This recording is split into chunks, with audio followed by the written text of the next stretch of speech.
लेखक रामचंद्र इकारे यांच्या अक्षरांची रांग या लेखसंग्रहातील चला मायेची उब देऊ हा लेख मी डॉक्टर विनोद भालेराव आपल्यासमोर सादर करीत आहे. चला मायेची उब देऊ. पावसाळा संपला.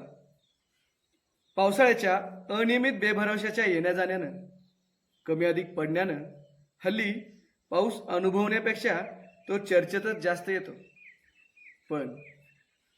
पण या आठवड्यात थंडीची जेवढी चर्चा आहे तेवढीच आपण अनुभवती आहोत.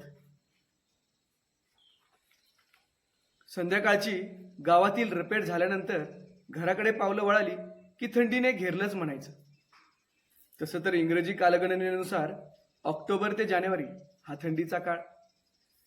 दिवाळीपासून नवीन वर्षाच्या सुरुवातीपर्यंत या थंडीचा आम्हाला सहवास लाभतो. शरीरशास्त्रानुसार मानवाचे शारीरिक तापमान समतोल राखण्यासाठी साऱ्याच ऋतूंची नितांत गरज असते. पण हे ऋतू बदल होत असताना कमी अधिक प्रमाणात याचा त्रास प्रत्येकालाच जाणवत असतो. तसं तर थंडीचं वर्णन अनेकांनी आपल्या अनुभवदृष्टीनुसार आणि प्रसंगानुसार केली आहे. एखाद्याला ही थंडी कडक जोराची वाटते, त्याच ठिकाणी एखाद्याला ही थंडी बोचरी वाटू लागते, तर अनेकांना या थंडीतलं गुलाबी पण ठळक दिसू लागतं. थंडी तर एकच असते, पण इथं असतो प्रत्येकाचा त्या थंडीकडे पाहण्याचा आणि अनुभवण्याचा दृष्टिकोन. ऋतुमानातील बदलाचे परिणाम आपल्या नातवंडावर होऊ नयेत म्हणून आजीचे हात केव्हाच माळ्यावरच्या ट्रंकेत, कपाटात अथवा ठेवणीतल्या बोचक्यातील गरम अंगरख अर्थातच स्वेटर, मफलर, कानटोपी काढण्यासाठी अधीर झालेले असतात. अशावेळी कधीतरी आजोबांसाठी विणलेल्या मफलरच्या प्रवासाची उजळणी नातवंडाच्या कानावर पडत असते. शहरात नेपाळी लोकांचे स्टॉल्स जत्रेसारखे सजू लागतात, अगदी थंडीच्या आगमनाची चाहूल घेऊन आल्यागत.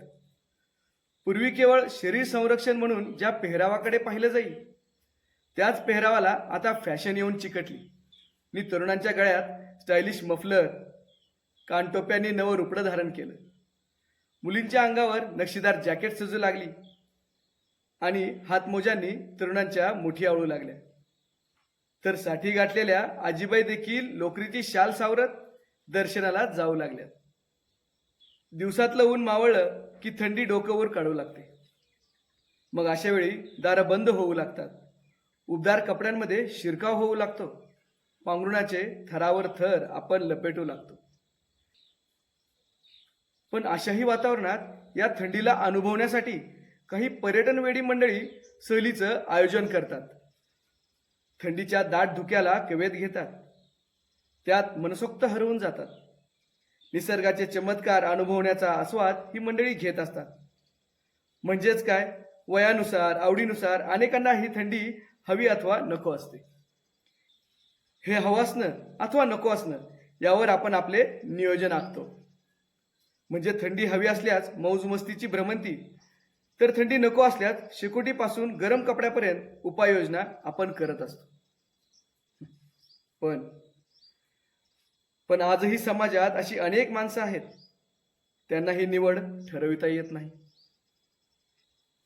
दिवसभराच्या भटकंतीनंतर दुकानाच्या फळीवर, मंदिराच्या चौथाऱ्यावर, झाडाच्या पारावर, एसटी स्टँडच्या बाकांवर, पुलांच्या फुटपाथवर, रस्त्यांच्या दुभाजकावर, बस थांब्याच्या आडोशाला, पालावर रात्र काढणारे अनेक जीव आपल्या भोवताली आहेत.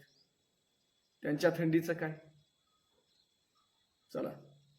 चला एक गाठोडं त्यांच्यासाठी रिकामं करू आणि गारठत जाणाऱ्या माणुसकीला मायेची उब देऊ.